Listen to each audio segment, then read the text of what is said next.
അത് കഴിഞ്ഞിട്ട് ആ സിനിമ കഴിഞ്ഞിട്ട് പിന്നെ ഉള്ള ഒരു ഗ്രാഫ് ഉണ്ടല്ലോ, ഏറ്റവും ടോപ്പ് ഗ്രാഫിലേക്ക് പോവുകയും ചില ഒരു താഴ്ച വരികയും പിന്നെ അതിൽ നിന്ന് അത് എങ്ങനെയാണ് ഓരോന്നും? അല്ല, അത് ജീവിതത്തിൽ എല്ലാവർക്കും വരുന്ന ഒരു കാര്യമായതുകൊണ്ട് എനിക്ക് അതിനകത്ത് വലിയൊരു അപാകതയായിട്ട് ഇത് തോന്നിയിട്ടില്ല. കാരണം സിനിമയിൽ നമ്മൾ ചിലപ്പോൾ സിനിമ നല്ല ലൈഫിൽ തന്നെ നമ്മൾ എടുക്കുന്ന തീരുമാനങ്ങൾ ചിലത് ശരിയായിരിക്കും, ചിലത് തെറ്റായിരിക്കും എന്ന് പറയുന്ന പോലെ എൻ്റെ ലൈഫിൽ ഞാൻ അവിടെ വെച്ച് തന്നെ ഒരു തീരുമാനം എടുത്തു. അതായത് ഞാനും ഉണ്ണിയും തമ്മിൽ ഞാൻ പറഞ്ഞില്ല, തുടക്കം തന്നെ ഉണ്ണിയുടെ ചില വാക്കുമാറ്റം വന്നപ്പോൾ അത് പുള്ളിയുടെ പ്രത്യേക സാഹചര്യം കൊണ്ടായിരിക്കാം. പുള്ളിക്ക് അന്ന് സ്ഥലം വിൽക്കാൻ പറ്റിയില്ല. പുള്ളിക്ക് എന്നാലും ഞാൻ എൻ്റെ മനസ്സുകൊണ്ട് നല്ലൊരു കാര്യം ചെയ്തു. പക്ഷേ അതിന് തിരിച്ച് കിട്ടിയ ഒരു പ്രതികരണം എനിക്ക് അത്ര ഞാൻ ഹാപ്പി ആയില്ലായിരുന്നു. അതിനെപ്പറ്റി ഞാൻ കൂടുതൽ പറയുന്നില്ല. പക്ഷേ എന്തായാലും ഞങ്ങൾ സുഹൃത്തുക്കളായിട്ട് തന്നെ അന്ന് പാർട്ടി ചെയ്തു. അപ്പോൾ ഉണ്ണിയനോട് ആവശ്യപ്പെട്ടത് കൃപ ഫിലിംസ് എന്ന് പറയുന്നത് ദിനുവിന് ഇത്രയും വലിയ ഓഫീസും കാര്യങ്ങളൊക്കെ ഉണ്ടല്ലോ, ഇത്തരം പ്രസ്ഥാനങ്ങളൊക്കെ ഉണ്ട്, എനിക്ക് വേറെ ഒന്നുമില്ല, എനിക്ക് ഇനി ജീവിച്ചു പോകണമെങ്കിൽ ഈ കൃപ ഫിലിംസ് തന്നെ വേണം. അപ്പോൾ അതുകൊണ്ട് അതൊന്ന് എനിക്ക് തരാമോ എന്ന് ചോദിച്ചു. ഞാനന്ന് ഒരു ഒപ്പിട്ട് കൊടുത്തില്ലെങ്കിൽ ആ കൃപ ഫിലിംസ് അങ്ങോട്ട് പോവില്ല. കൃപ ഫിലിംസ് ബാനർ അന്ന് അത് അവിടെ തീരും. ഞാൻ സിനിമ എടുക്കുന്ന ചിലപ്പോൾ വേറെ ബാനറിൽ എടുക്കാം. എനിക്ക് ഈ കൃപ ഫിലിംസ് വേണമെന്നില്ല. കാരണം എൻ്റെ ബാക്ക്ഗ്രൗണ്ട്, എൻ്റെ പണമുണ്ട്, എനിക്ക് ഈ പറഞ്ഞ അത്യാവശ്യം കോണ്ടാക്ട്സ് ഉണ്ട്. അപ്പോൾ എനിക്ക് എടുക്കാമായിരുന്നു. പക്ഷേ ഞാനങ്ങനെ ചിന്തിച്ചില്ല. ഞാൻ ചിന്തിച്ചത് ദൈവം എനിക്ക് തന്നിട്ടുണ്ടല്ലോ, ഉണ്ണിക്ക് വേറെ വഴി തുറന്നു കൊടുത്തതല്ലേ. അങ്ങനെയാണ് ഉണ്ണി രക്ഷപ്പെട്ടെ എന്ന് പറഞ്ഞാൽ ഞാൻ ഒരു പൈസ പോലും മേടിക്കാതെ ആ കൃപ ഫിലിംസിൻ്റെ ബാനർ പുള്ളിക്ക് എഴുതി കൊടുത്തു. അപ്പോൾ അത് മേടിക്കുന്ന സമയത്ത് അതിനുള്ള തിരിച്ചുള്ള ഇത്രയും വർഷത്തിനിടയിൽ നോക്കിയാൽ പോലും ഒരു സ്നേഹമോ നന്ദിയോ പുള്ളി എന്നോട് കാണിച്ചിട്ടില്ല. അതിന് ജസ്റ്റ് ഓപ്പോസിറ്റാണ് ഞാൻ പലപ്പോഴും അനുഭവിച്ചിട്ടുള്ളത്. ഇതാണ് ഇൻഡസ്ട്രി. അതാണ് ഇൻഡസ്ട്രി. അപ്പോൾ അതിന് ഞാൻ ഹൈലൈറ്റ് ചെയ്ത് പറയുന്നില്ല. അത് വേറൊരു വശമാണ് ഈ ഇൻഡസ്ട്രിയുടെ, അല്ലെങ്കിൽ പുള്ളിയുടെ വ്യക്തിത്വത്തിൻ്റെ. എല്ലാവരും അങ്ങനെയൊന്നും അല്ല കേട്ടോ. എന്നാലും അതങ്ങനെ സംഭവിച്ചു പോയി. അപ്പം ഞാൻ സിനിമ എടുക്കണ്ട എന്നൊരു തീരുമാനത്തിലാണ് പിന്നീട് നിന്നത്. ഞാൻ സിനിമ ഇപ്പോൾ 89-ലാണ് ഇത് സംഭവിച്ചത്. അങ്ങനെ ഇരിക്കുമ്പോഴാണ് മമ്മൂക്കയ്ക്ക് അന്നൊരു അഡ്വാൻസ്. ശരിക്കും പറഞ്ഞാൽ ഞാനും ഉണ്ണിയും കൂടെ ചേർന്നിട്ട് ഒരു MT വാസുദേവൻ നായർ സിബി മലയിൽ വെച്ചിട്ട് ഒരു സിനിമ ഇത് കഴിഞ്ഞാൽ ഇമ്മീഡിയറ്റ്ലി എടുക്കാൻ വേണ്ടി പ്ലാൻ ചെയ്തത് ഞാൻ തന്നെ. നമ്മുടെ ഇദ്ദേഹത്തിനെ മമ്മൂക്ക ഒരു ദിവസം കണ്ടപ്പോഴേക്ക് മമ്മൂക്കയായിട്ടൊക്കെ ഭയങ്കര അടുപ്പമായിരുന്നു. കാരണം മമ്മൂക്കയൊക്കെ ട്രിവാൻഡ്രത്ത് ലാൻഡ് ചെയ്ത് കഴിഞ്ഞ ഉടനെ തന്നെ ഫോണിൽ വിളിക്കും എന്നെ. ഓടിയാ എന്ന് പറഞ്ഞൊരു വിളിയുണ്ട് പുള്ളി. അപ്പോൾ അത്രയും അടുപ്പാണ്. ഞാൻ വിളിയുടെ അർത്ഥം എന്ന് വെച്ചാൽ ഇങ്ങോട്ട് പോര്, ഞാനിവിടെ എത്തിയിട്ടുണ്ടെന്നാണ്. അങ്ങനെ എന്നിട്ട് പിന്നെ മമ്മൂക്കായിട്ടുള്ള അടുപ്പാകും, മമ്മൂക്കായിട്ടുള്ള ലൊക്കേഷനിൽ പോക്ക്, ഇതൊക്കെ ഒരു നമുക്ക് അദ്ദേഹം തന്നിട്ടുള്ള ഏറ്റവും വലിയൊരു ഭാഗ്യമാണത്. അപ്പോൾ അങ്ങനെ മമ്മൂക്കയുടെ ഇരിക്കുന്ന സമയത്ത് ഒരു ദിവസം എനിക്ക് തോന്നി അങ്ങനെ ഒരു അഡ്വാൻസ് കൊടുത്തിട്ടേക്കാം. അപ്പോൾ ഒരു ദിവസം എനിക്ക് ഇപ്പോഴും ഓർമ്മയുണ്ട്, പങ്കജ് ഞങ്ങൾ ഇറങ്ങുന്ന സമയം, ഹോട്ടൽ പങ്കജ് ഉണ്ടല്ലോ പുള്ളി അവിടെ താമസിക്കുന്നത്. ഇറങ്ങുന്ന സമയത്ത് ഞാൻ പറയും, മമ്മൂക്ക ഇത് വേറെ ഇത് ഒന്നും നോക്കണ്ട, കയ്യിൽ കുറച്ച് പൈസ ഇരിപ്പുണ്ട്, ഇത് ചെറിയൊരു അഡ്വാൻസ് ആയിട്ടങ്ങ് വെച്ചോ എന്ന് പറഞ്ഞ് ഒരു 10,000 റുപ്പീസ്. അന്ന് 10,000 വിലയുണ്ട് കേട്ടോ. എന്നാലും 10,000 രൂപ ഞാൻ അദ്ദേഹത്തിന് കൊടുക്കുന്നു. കൊടുത്തിട്ട് ഞാൻ പറഞ്ഞു, ഇത് മമ്മൂക്ക ഇത് കൈ വെച്ചോ. പുള്ളി ആ പൈസ എടുത്തിട്ട് ഇങ്ങനെ ആട്ടി ഇതിന് കനവില്ലല്ലോ എന്ന് പറഞ്ഞു. ഞാൻ പറഞ്ഞു, അതൊക്കെ കനിപ്പിക്കാം, ഒരു ടോക്കണാണ്, പടം നമ്മൾ എന്തായാലും ചെയ്യുന്നു എന്ന് പറഞ്ഞു. ശരി എന്ന് പറഞ്ഞു. പുള്ളി തമാശ പറഞ്ഞ് ആ പൈസ മേടിച്ച് പുള്ളി. അപ്പോൾ നമ്മുടെ ഒരു ടോക്കൺ അഡ്വാൻസ് അവിടെ കിടപ്പുണ്ട്. ഞാൻ ശരിക്കും പറഞ്ഞത് അത് ഉണ്ണിയായിട്ട് ചേർന്ന് ചെയ്യാനാണ് കൊടുത്തത്.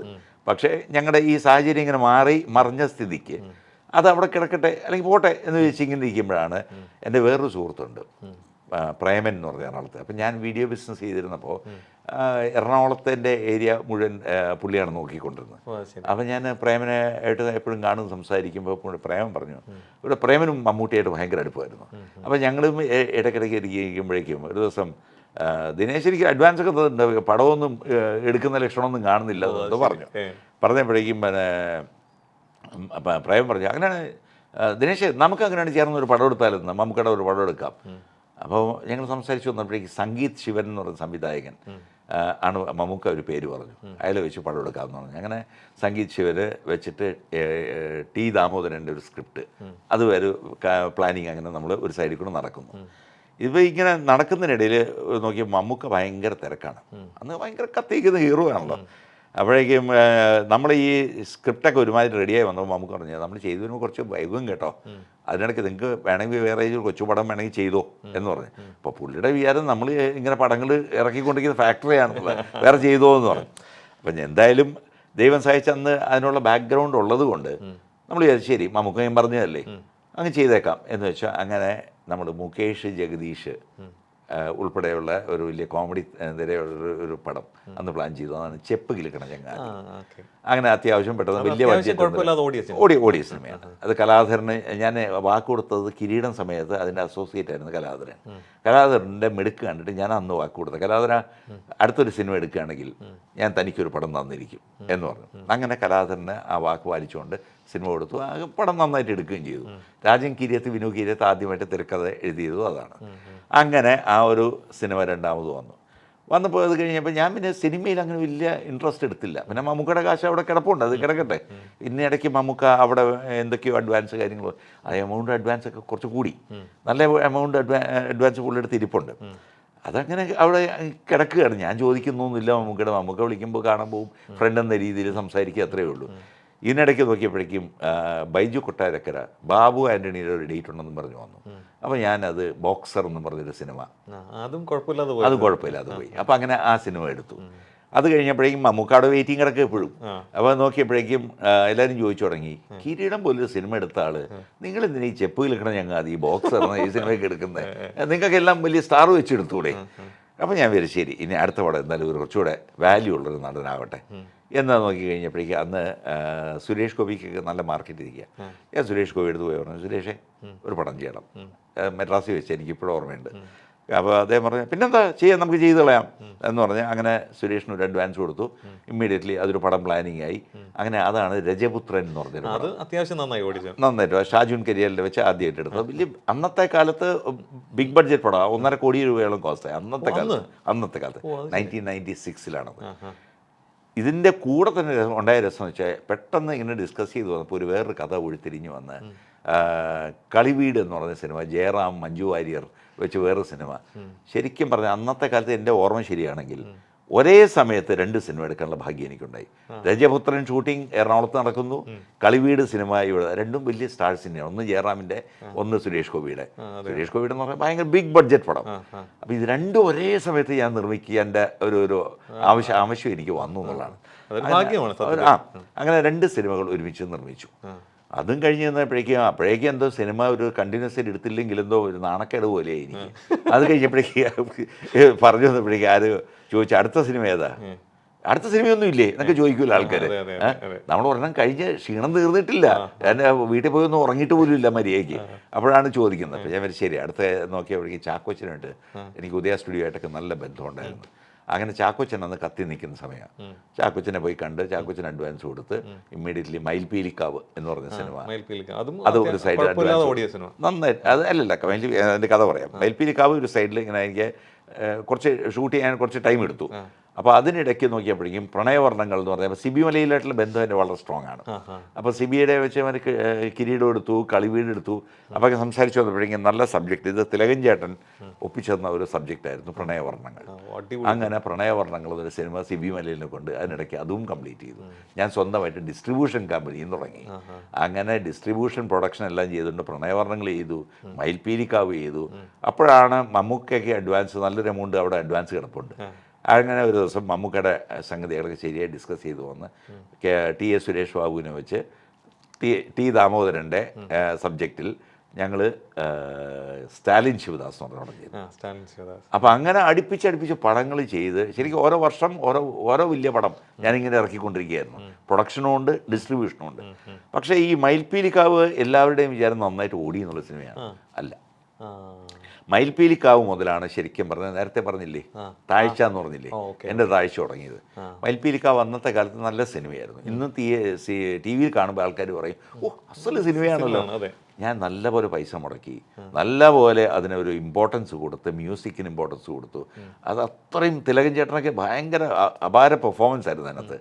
അപ്പം അങ്ങനെ ടോട്ടലി എനിക്ക് ഭയങ്കര മനസ്സുകൊണ്ട് ഇഷ്ടപ്പെട്ട ഒരു സബ്ജക്റ്റായിരുന്നു. പക്ഷേ വിചാരിച്ച പോലെ ഓടിയില്ല. പല കാരണങ്ങളുണ്ടായിരുന്നു. ഒന്ന് റിലീസ് ചെയ്ത സമയത്ത് ഓപ്പോസിഷൻ വന്നത്, ഒന്ന് ഓണം സമയമായിരുന്നു. അപ്പോൾ അത് പഞ്ചാബി ഹൗസ് വന്നു, ഹരികൃഷ്ണൻസ് വന്നു. അപ്പം അങ്ങനെ വലിയ വേറെ പടങ്ങൾ വന്നുകൊണ്ട് എൻ്റെ പടം ഇരുന്നു പോയി. അപ്പം അങ്ങനെ ആ പടത്തിന് ചെറിയൊരു താഴ്ച പറ്റിപ്പോയി. പടം മോശമായതുകൊണ്ടല്ല. പിന്നീട് ഞാൻ സ്റ്റാലിൻ ശിവദാസിലും ഇതേപോലെ കുറച്ചൊരു അടി മേടിച്ചു, അതിനകത്തും കാശ് പോയി. അപ്പം അങ്ങനെ 2-3 പടം അടുപ്പിച്ച് ഒരു ഫ്ലോപ്പ് വന്നു എനിക്ക്. വന്നു കഴിഞ്ഞപ്പോഴേക്കും ഞാൻ തീരുമാനിച്ചു ഇനി പടം പ്രൊഡക്ഷൻ വേണ്ട, ഡിസ്ട്രിബ്യൂഷൻ ചെയ്യാം എന്ന് പറഞ്ഞ് ഡ്രീംസ് എന്ന് പറഞ്ഞൊരു പടം ഡിസ്ട്രിബ്യൂഷൻ ഏറ്റെടുത്തു. ഉദയപുരം സുൽത്താൻ എന്ന് പറഞ്ഞ പടം ഏറ്റെടുത്തു. എവിടെയൊക്കെ എൻ്റെ സമയം മോശമായതുകൊണ്ടാകാം എല്ലാം തകർച്ചയായിരുന്നു. അങ്ങനെ ടോട്ടലി നോക്കിയപ്പോൾ ഒരു 2.5 കോടി രൂപയോളം 2002 ആയപ്പോഴേക്കും എൻ്റെ ഡെം എന്ന് പറഞ്ഞ ഒറ്റടിക്ക് പോയി. പിന്നെ ഭാഗ്യത്തിൽ എന്താണെന്ന് വെച്ച് കഴിഞ്ഞാൽ ഞാൻ ഈ പറഞ്ഞ പോലെ കുറേ ബാക്കപ്പ് എനിക്ക് കിടപ്പുണ്ട്. കാരണം എനിക്ക് ശാസ്ത്രമംഗലത്ത് 2 ഏക്കർ സ്ഥലം വാങ്ങിച്ചിട്ടുണ്ടായിരുന്നു.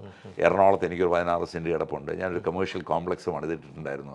അപ്പോൾ ഇതെല്ലാം കിടപ്പുണ്ട് എനിക്ക്, അസറ്റായിട്ട് കിടക്കും. പക്ഷേ ഏത് അസറ്റാണെങ്കിലും കഷ്ടകാലത്ത് നമ്മൾ പെട്ടെന്ന് വിൽക്കാൻ നോക്കുമ്പോൾ ഈ സാധനം വിചാരിക്കുന്ന വില കിട്ടില്ല. അപ്പോൾ ഞാനിത് കുറച്ച് ടൈം എടുത്ത് ഈ പറഞ്ഞ പോലെ ഇതെല്ലാം വിറ്റ് ഒരു 4-5 വർഷം എടുത്തു ഇതെല്ലാം വിറ്റ് തീരാനായിട്ട്. ഫുൾ എല്ലാം വിറ്റ് എല്ലാവരുടെയും 5 പൈസ ബാക്കിയില്ലാത്ത രീതിയിൽ ഈ 2 KK രാജീവ് എന്ന് പറയുന്ന സംവിധായകൻ സീരിയൽ അഭിനയിക്കാൻ എന്നെ വിളിച്ചു. അങ്ങനെ അതിന് പോയി അഭിനയിച്ചു. ഒരു ദിവസത്തെ 2 ദിവസത്തെ വേഷത്തിനാണ് പുള്ളി എന്നെ വിളിച്ചത്. വിളിച്ച് എൻ്റെ അഭിനയം കണ്ടു കഴിഞ്ഞപ്പോഴേക്കും പുള്ളി ഇയാൾ കുഴപ്പമില്ലല്ലോ എന്ന് പറഞ്ഞ് ആ റോള് 14 ദിവസത്തേക്കുള്ള വേഷമാക്കി മാറ്റി. അപ്പം അങ്ങനെ എൻ്റെ ഗുരുവായിട്ട് ഞാൻ ഇന്നും മാനിക്കുന്നത് KK രാജീവിനാണ്. കാരണം രാജീവിന് മനസ്സിൽ ദൈവം അങ്ങനെ ഒരു ചിന്ത കൊടുത്ത് ദിനേശ് പണിക്കരെ വിളിക്ക്, അയാൾക്കൊരു അഭിനയം കൊടുക്ക് എന്ന് ചെയ്തത് കൊണ്ടാണ് ഞാൻ ഇന്ന് ഈ ഒരു നടനായത്. ഇൻഡസ്ട്രിയിൽ നടനായി തിരിച്ചറിയുന്ന ഒരു വ്യക്തിയാണ്. കാരണം ഇന്നും പ്രൊഡ്യൂസർമാരെ കണ്ടാൽ ആർക്കും അറിയില്ല. പക്ഷേ ഇന്ന് ഞാൻ നടനും പ്രൊഡ്യൂസറും ആയതുകൊണ്ടാണ് എനിക്ക് ധൈര്യമായിട്ട് പറയുമ്പോൾ അയാൾ കിരീടത്തും പ്രൊഡ്യൂസ് ചെയ്ത ആളാണെന്ന് പലരും പറയുമ്പോൾ സന്തോഷം തോന്നും. കാരണം എന്നറിയാമോ, നടനും കൂടി ആയതുകൊണ്ടാണ്. അങ്ങനെ ഒരു തുടക്കം രാജീവ് എനിക്ക് തുടക്കം കുറിച്ച് തന്നു. പിന്നെ പതുക്കെ സീരിയലിൽ നിന്ന് കുറച്ച് സീരിയലായി, കുറച്ച് കഴിഞ്ഞപ്പോഴേക്ക് കോൺഫിഡൻസ് ആയി, പതുക്കെ സിനിമയിലോട്ട് കയറി തുടങ്ങി. ഇന്ന് അഭിമാനത്തോടെ പറയട്ടെ, ഒരു 150ഓളം സിനിമ ഇത് ചെയ്ത് കഴിഞ്ഞു. സീരിയൽ ഒരു 50 സീരിയലോളം ചെയ്ത് കഴിഞ്ഞു. ഇത് കൂടാതെ എനിക്ക് അന്ന് ആ തുടക്കത്തിലൊന്നും പൈസ ഇല്ല കയ്യിൽ. അപ്പം നമുക്ക് ചെയ്യാൻ പറ്റുന്ന എന്തെങ്കിലും തൊഴിൽ വേണമെങ്കിൽ അതിനകത്ത് ബിസിനസ് ഇത് വേണ്ടേ, പണം വേണ്ടേ. പണം ഇല്ലാത്തത് കൊണ്ട് റിസ്ക് ഇല്ല, നമ്മുടെ കഴിവ് വേണം. ഇത് രണ്ടും പ്രകടിപ്പിക്കേണ്ട ഒരു സ്ഥലം എന്ന് പറയുന്നത് ഇവൻറ്റ് മാനേജ്മെൻറ്റാണ്. അങ്ങനെയാണ് ഞാൻ ഇവൻറ്റ് മാനേജ്മെൻറ്റ് സ്റ്റാർട്ട് ചെയ്ത്. ആദ്യം KS ചിത്രയുടെ ഒരു ഷോ ചെയ്തു. അപ്പോൾ ചിത്ര ഒരുമാതിരി എൻ്റെ എല്ലാ പടത്തിലും പാടിയിട്ടുള്ള ഒരു, അത് എനിക്ക് ട്രിവാൻഡ്രത്ത് നേരത്തെ പരിചയമുള്ള ഒരു വളരെ തങ്കപ്പെട്ട ലേഡിയാണ്. അപ്പോൾ ഞാൻ ചിത്രയെ വിളിച്ചു പറഞ്ഞു, ചിത്ര ഇതുമാതിരി എനിക്കൊരു ഷോ വന്നിട്ടുണ്ട്, റോട്ടറി ക്ലബിൻ്റെ ഒരു കോൺഫറൻസ് ആണ്, അതിന് എത്രയാണ് നിങ്ങൾ മേടിക്കുന്നത്? അപ്പോൾ അവർ പറഞ്ഞു ഞാൻ 2 രൂപയാണ് മേടിക്കുന്നത്.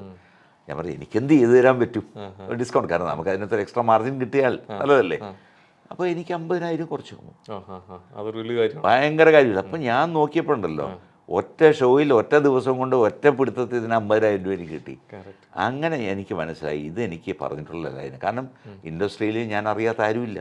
മമ്മൂട്ടി, മോഹൻലാൽ മുതൽ താഴോട്ട് ആരെ എടുത്താലും ശരി എല്ലാവരും എൻ്റെ സുഹൃത്തുക്കളാണ്. ആർട്ടിസ്റ്റുകളാകട്ടെ, ടെക്നീഷ്യൻസ് ആവട്ടെ, പാട്ടുകാരാകട്ടെ. അപ്പോൾ ഇതെനിക്ക് ടാപ്പ് ചെയ്യാൻ പറ്റുന്ന ഒരു മേഖലയാണ്. ഞാൻ അങ്ങനെ തീരുമാനിച്ചിറങ്ങി. അങ്ങനെ ഒരു ഈവൻറ്റ് മാനേജ്മെൻറ്റ് കമ്പനി സ്റ്റാർട്ട് ചെയ്തു. അതിനുശേഷം എൻ്റെ ബന്ധങ്ങൾ വെച്ച് ഞാൻ ഷോസ് അനേകം ചെയ്യാൻ തുടങ്ങി. ഗൾഫിൽ പിന്നീട് ഞാൻ മൊത്തം ഗൾഫെന്നല്ല, ഞാൻ US, UK, African countries, Tanzania, പിന്നെ നൈറോബി, പോർട്ട് ബ്ലെയർ, പിന്നെ ദുബായൊക്കെ ഞാൻ ഇടയ്ക്കിടയ്ക്ക് ഇങ്ങനെ മാസത്തിൽ ഒരു പ്രാവശ്യം വന്നിങ്ങനെ പോകുന്ന പോലെയാണ് വന്നു പോയിക്കൊണ്ടിരുന്നത്. പിന്നെ അത് കൂടാതെ തന്നെ ഇങ്ങനെ ലോകം, സ്വിറ്റ്സർലൻഡ് എൻ്റെ ഏറ്റവും വലിയ സ്വപ്നമായിരുന്നു സ്വിറ്റ്സർലൻഡ് പോകണം എന്നുള്ളത്. അതിനൊന്നും ശോഭനയുടെ ഷോ മുഖേന എനിക്ക് അവിടെയും പോകാൻ പറ്റി. അത് ഞാൻ വിത്ത് ഫാമിലി ആയിട്ടൊരു ഹണിമൂണ് പോലെ ഫാമിലിയും കൂട്ടിക്കൊണ്ടുപോയി. അപ്പം അങ്ങനെ എൻ്റെ ശരിക്കും പറഞ്ഞാൽ ശുക്രന് ഉദിച്ച എപ്പോഴാണെന്നറിയാമോ, ഈ പറയുന്ന ഈ താഴ്ചയിൽ നിന്ന് ഞാൻ തിരിച്ചു കയറി വന്ന സമയത്താണ്. അപ്പോൾ അതുകൊണ്ട് ഞാൻ അതിൽ നിന്ന് കുറേ പാഠങ്ങൾ പഠിച്ചതും ഞാൻ അതിന് ശേഷം ഒരു വേറൊരു വ്യക്തിയായിട്ട് മാറാൻ എന്നെ സഹായിച്ചതും ഈ അനുഭവങ്ങൾ തന്നെയാണ്. അതിനുശേഷം വളരെ സേഫായിട്ട് ഇപ്പോൾ ഒരു പൈസ കടം പോലും ഈ പറഞ്ഞ പോലെ വെക്കാൻ എനിക്ക് ആഗ്രഹമില്ല. ഞാൻ ക്രെഡിറ്റ് കാർഡ് എടുത്താൽ പോലും അതിൻ്റെ 1 മാസത്തെ ക്രെഡിറ്റ് എന്ന് പറഞ്ഞാൽ 1 മാസത്തിന് മുമ്പ് തന്നെ ക്രെഡിറ്റ് അടച്ചു തീർക്കുക. എനിക്ക് വീടിന് 5 പൈസ ലോണില്ല, കാറിന് 5 പൈസ ലോണില്ല, ഒരു മനുഷ്യന് ഒരു പൈസ കൊടുക്കാനില്ല. അപ്പോൾ അതൊക്കെ നമുക്ക് സന്തോഷമായിട്ട് എൻ്റെ മക്കളുടെയൊക്കെ കല്യാണം കഴിഞ്ഞു. അപ്പോൾ നമ്മൾ ആ ഒരു ഹാപ്പി സിറ്റുവേഷനിലേക്ക് കൊണ്ടുവന്നതെന്ന് വെച്ചാൽ കുറേ നമ്മുടെ അനുഭവങ്ങളാണ്. പഴയ പഠിപ്പിച്ചു, കുറേ ഞാൻ കൈവിട്ടിട്ടുണ്ട്, കൈവിട്ട് കളിച്ചിട്ടുണ്ട്. മുമ്പ് വിശ്വസിച്ചതല്ല യഥാർത്ഥ ജീവിതത്തിൽ. യെസ്. അപ്പം നമ്മൾ പലപ്പോഴും നല്ലതാണ് എന്ന് വിചാരിച്ച് ചെയ്ത പ്രവൃത്തി മുഴുവൻ തെറ്റായിരുന്നു. അപ്പോൾ അത് ഇനി ചെയ്തിട്ട് വലിയ കാര്യമൊന്നുമില്ല. കുറേ കൂടെ നമ്മൾ കുറച്ചുകൂടെ സെൽഫിഷ് ആകണം, കുറച്ചുകൂടെ സ്വന്തമായിട്ട് നിലനിൽപ്പ് നോക്കണം. അത് എല്ലാം ഞാൻ പഠിച്ചു. കറക്റ്റ്. നമ്മളിപ്പോൾ എന്ത് ചെയ്യുമ്പോഴും നമ്മൾ പലപ്പോഴും നമുക്ക് ഒരാളെ സഹായിക്കണമെന്ന് തോന്നും, നമ്മൾ സഹായിക്കാം, പക്ഷെ നമ്മൾ അറിഞ്ഞ് സഹായിക്കണം. യെസ്. അല്ല, ഇപ്പോൾ ഞാൻ സഹായിക്കാറുണ്ട്. ഇപ്പോൾ ശരിക്കും പറഞ്ഞാൽ അനേകം പേരെ സഹായിക്കാറുണ്ട്. പക്ഷേ ആ സഹായിക്കുമ്പോൾ ഞാൻ ഒരാൾക്ക് ഒരു 2000 രൂപ കൊടുത്താൽ അയാളുടെ കടമാണ് എന്ന് പറഞ്ഞാൽ കൊടുക്കുന്നതെങ്കിലും ഇത് കിട്ടില്ല എന്ന് എനിക്ക് ഉറപ്പ് മനസ്സിൽ വെച്ചുകൊണ്ട് തന്നെയാണ് കൊടുക്കുന്നത്.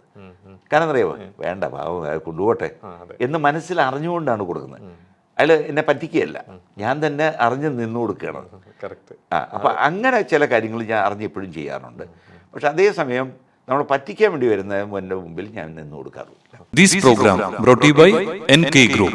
Lucky Center and Lucky Department Store, Ajuman.